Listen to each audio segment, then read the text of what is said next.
All right, welcome to the second part of the Chapter 5 lectures. That's about the primary structure of proteins. So again, to be able to assess our primary structure of proteins, we have to first be able to purify them. So we talked a little bit about, in the first lecture, how we might purify a protein. And then the second part, after we're finished purifying our protein, is protein characterization. So in this part of the lecture, we're going to talk about how we might assess purity of proteins. And we're going to talk about three primary methods: first gel electrophoresis, then UV-vis spectrophotometry, and then finally a little bit about ELISA. So once again, just to go through each of those types of assessment of protein purity. So just to briefly overview. So first, gel electrophoresis is a really nice visual method. We can look at our purification steps and visually see if we have just one pure protein or do we have a mixture of proteins. Next, UV-vis spectrophotometry is a really good quantitative method that helps us determine the concentration of the protein we have, and it does that by measuring the light absorption by components of the protein.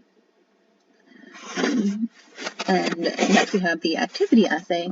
Activity assays are great if our protein is an enzyme, and they can help us measure the concentration of our enzyme by measuring how much enzymatic activity our sample has. And finally, we'll talk about ELISA, which is a really specific way to determine the concentration of just our protein by measuring its ability to be bound by an antibody.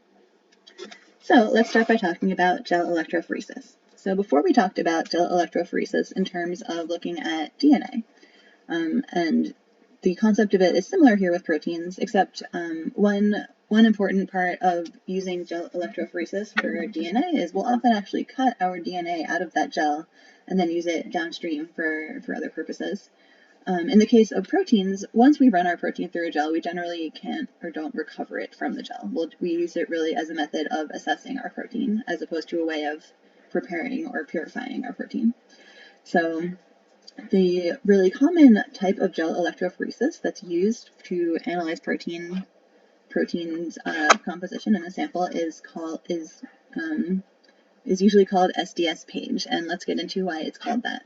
So our gel is made out of polyacrylamide, and so it's made of cross-linked molecules of polyacrylamide, and essentially those work very similarly to the agarose that's in a DNA gel by allowing smaller proteins to travel through it much more quickly and larger proteins to sort of get trapped in that cross-linked gel and travel more slowly and stay stuck towards the top.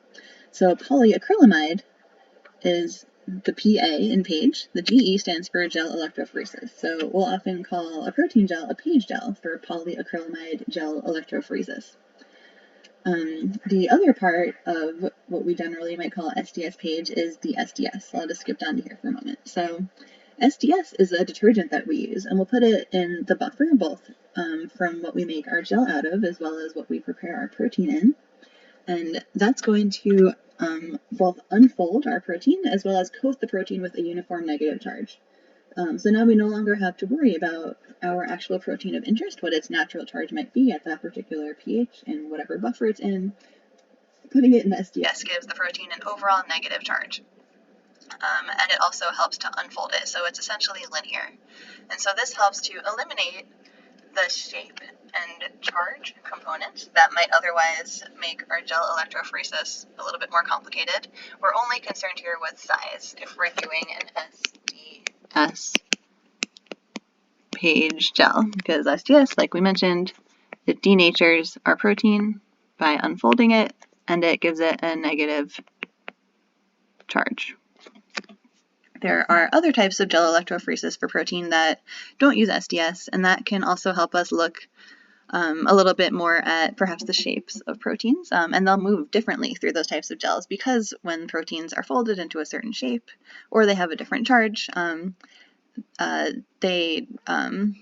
just using a cathode and an anode will not help them move uniformly simply according to their size. SDS page does that though, so SDS page is a really great technique if we're just trying to figure out the size of the different proteins in our samples.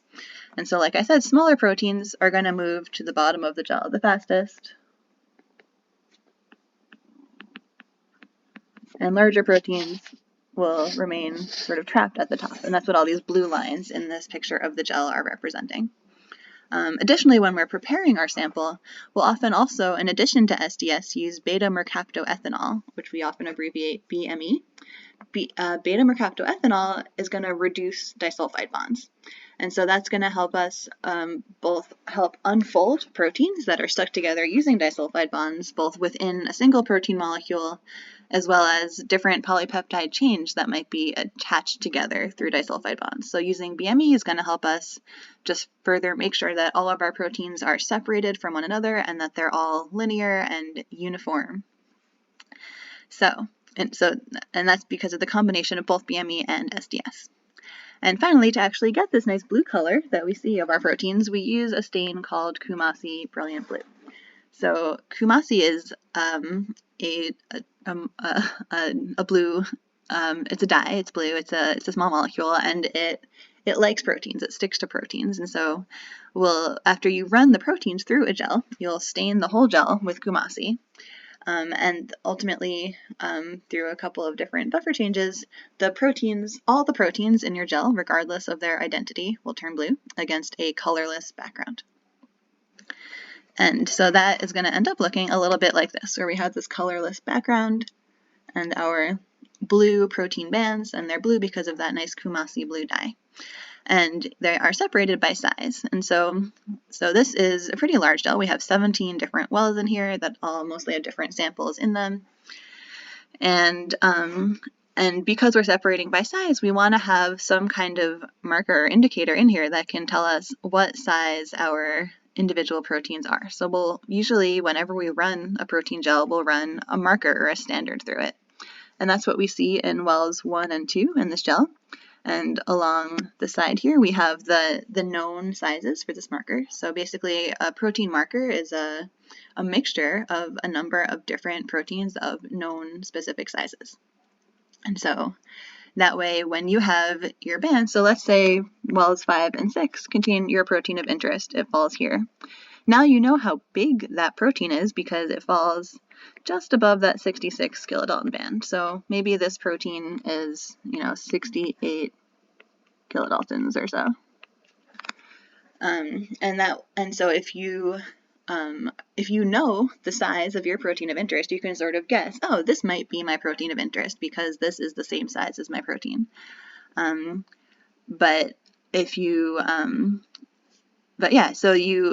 This requires knowing the size, and it only tells you the size. So it can't tell you for sure this is my protein of interest, but it can tell you whether you have a mixture of proteins or if you have a single protein, and it can tell you how large they are. So in lanes 5 and 6, like we've just been looking at, you have pretty much just one single protein. It's fairly pure, and we now know its size. And this is a little different from lanes 7 and 8, right? Lanes 7 and 8 have a big mixture of proteins. You see a number of different bands here, and they are all a variety of sizes. And so now we sort of have a sense. So here we have maybe a more pure protein, and here we have maybe a mixture of proteins. So gel electrophoresis is a really great way to start to sort of know, did I isolate a protein and how big is it? To go on from there to quantify how much protein you have, gel electrophoresis is less helpful for that, and that's where UV-vis spectroscopy comes in, or spectrophotometry comes in. So we'll often use a property of certain amino acids of proteins, and Beer's law, which you may have heard about before. So the first thing to keep in mind is, so Beer's law, first of all, is this equation where the absorbance is the extinction coefficient times the concentration times the path length. So let's start by talking about epsilon, the extinction coefficient. So the extinction coefficient is higher with the more of certain amino acids that you have present in the primary structure of your proteins. So for this case, where we're using UV-vis spectroscopy, we are more interested in phenylalanine, tyrosine, and tryptophan, which all have higher E's, a relatively high E.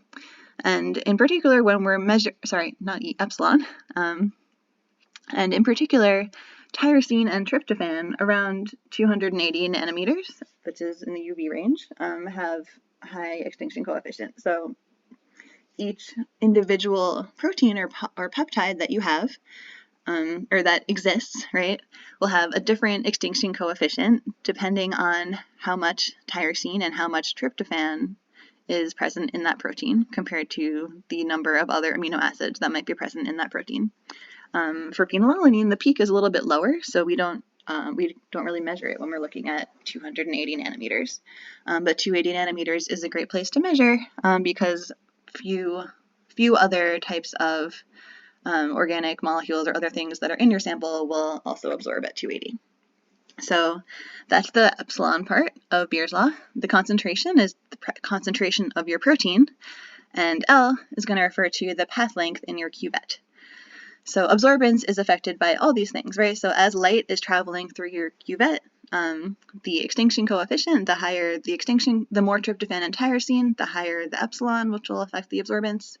The higher the concentration of protein, the more light is going to get absorbed. And finally, the further the light has to travel through the cuvette, the more light will be absorbed. So more tryptophan and tyrosine, more concentration, longer path length gives you a higher absorbance. And that's exactly what Beer's law tells us. 1 centimeter is written here, so most cuvettes are a standard size, and the path length of most of them is 1 centimeter, and that's part of that is just to sort of make that part of the math easy. But something that's really important to keep in mind, if you're using just Beer's law and the absorbance at 280 to measure your protein of interest, you can only do this if you have a pure protein sample, right? Because each protein has its own epsilon. So if you have a mixture of proteins and you don't know how much of each protein you have in there, it's really hard to use this equation because you don't have a good value that you can use for epsilon. If you do have a pure protein, so like let's say looking at our gel, you had this one particular band and you know what this protein is because you know that for your protein of interest, you know the sequence of amino acids that's in it. You can use that. You can calculate the epsilon, the extinction coefficient, and then go on to use Beer's law for that pure sample of protein. And to calculate the extinction coefficient, there are a number of tools out there. Here is a link to a useful one, and you can just type in the sequence of amino acids, the primary structure of your protein, and it will tell you a good estimate for what the extinction coefficient should be for that protein. But a lot of times you might not have a pure protein yet, right? You might run that gel and see, oh, I have 2 or 3 bands on here. So don't worry, you still have options. So one option when you have a mixture of proteins is using a Bradford assay. So Bradford assays measure the total protein concentration, regardless of whether you have a single pure protein or a mixture of proteins. And it really uses visible light in this case. It uses a visible color change that we see here in this picture. So let's talk a little bit about more how that color change happens. So we use that same similar dye, Kumasi Brilliant Blue. That similar dye, we used it to stain our gel during gel electrophoresis. It turned the proteins that nice blue color. We use that same dye here because Kumasi, like I mentioned, loves sticking to proteins. So, and it goes from brown when there's very little or no protein in a sample to blue the more it's bound to a protein. And so when you do a Bradford assay, you're essentially measuring how much blue color you have, right? If there's only brown, you have low or no protein. And then the more protein that's in this series of samples, you'll turn it blue, and then you'll have high concentration of protein.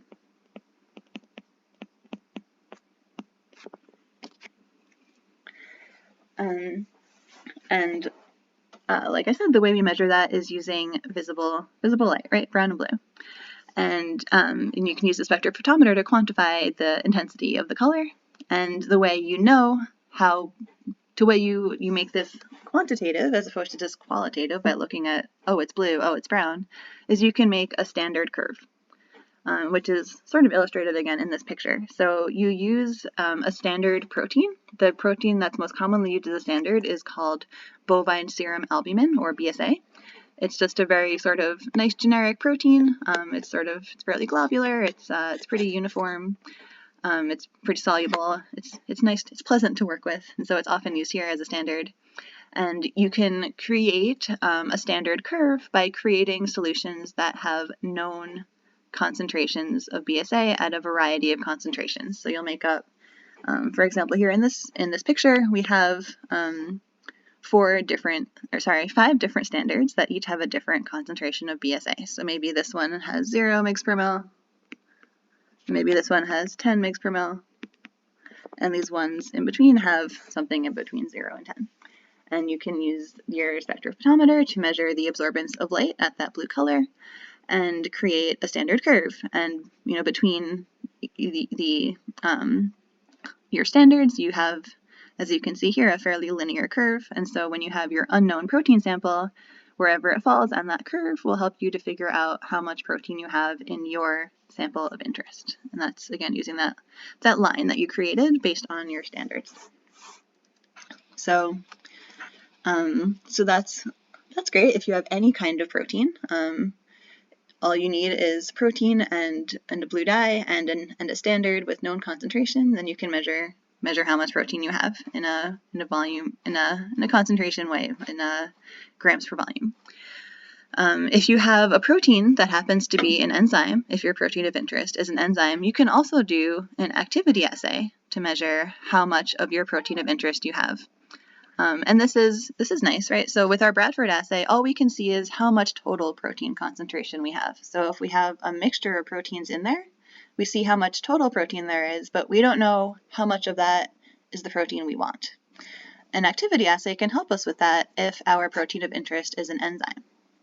So, for example, if our protein of interest is lactate dehydrogenase, that protein is an enzyme. It catalyzes this reaction that you see here. So it converts NADH and pyruvate into NAD plus and lactate. So NADH gets oxidized to NAD plus, pyruvate gets reduced to lactate. And so we can use the properties of NADH and NAD plus to measure essentially the progress of this reaction. And because the more reaction you have and the faster it goes, the more LDH you have in your sample. And this is great. This is a great method to use if you have, and it works even if you have a mixture of proteins in your sample, provided that the other contaminant proteins you have in your mixture don't affect the activity of LDH or its ability to catalyze this reaction. So just to go a little bit further about how we actually do this particular activity assay.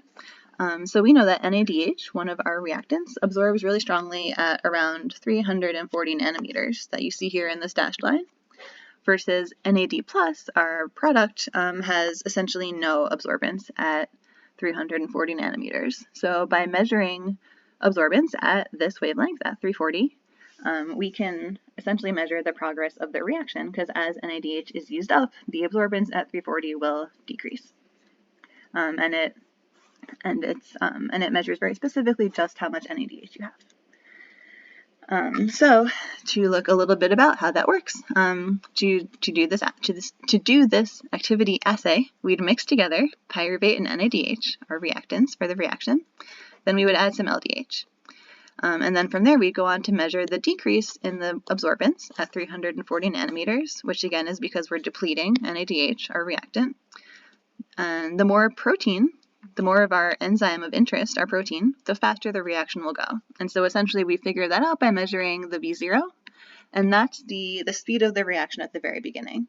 And you can see from the red line, as the red line on this graph, as the reaction progresses, as you run out of reactants, the reaction will slow down. So what we're really interested in measuring is just that V0 that tells us the initial concentration of everything before it gets used up. And this allows us to measure by how fast the reaction goes. It tells us how much of our enzyme we have, right? And the amount of active enzyme that we measure happens to be measured in what are called units, which is maybe a little bit funny because we'll often talk about units. Maybe units are in mils or in milligrams. Here our units are in units. So that's always fun.